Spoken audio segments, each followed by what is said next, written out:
I was always motivated by thinking that I wanted to do some good in the world. If you ever go to Copenhagen, there's a church that has an external staircase that winds around the tower of the church. The yard around that church was the playground for my school.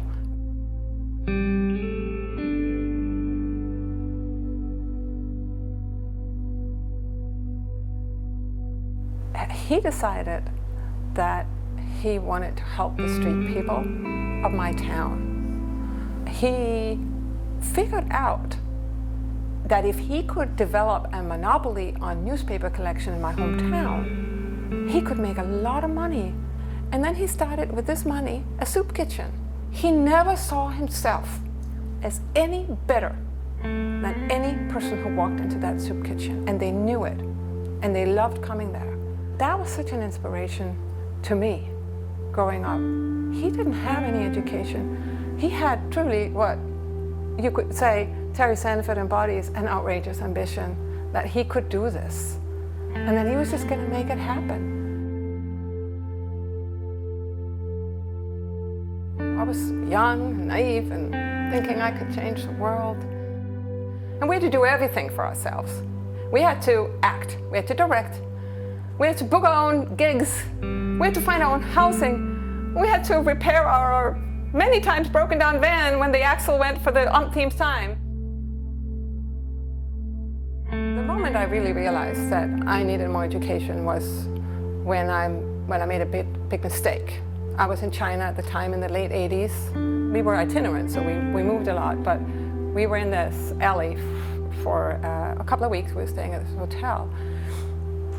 And there was a young boy, and he was very dirty. I acted impulsively. I thought that maybe I could just clean him up and send him on his merry way. His life would be better. I gestured at him to come with me. He comes in with me to the hotel, and so I kind of smuggle him in under my coat and take him to my room. And it takes no time, and the police is knocking my door down. I realized at that point how stupid I had been, and that I can't change the world like that. Can't just wash people and send them on their way. I realized that if you don't know what you're doing, you can do harm. You need to be educated. You need to understand how you can make a difference and do it the right way. So that's when I decided I should pursue some more education.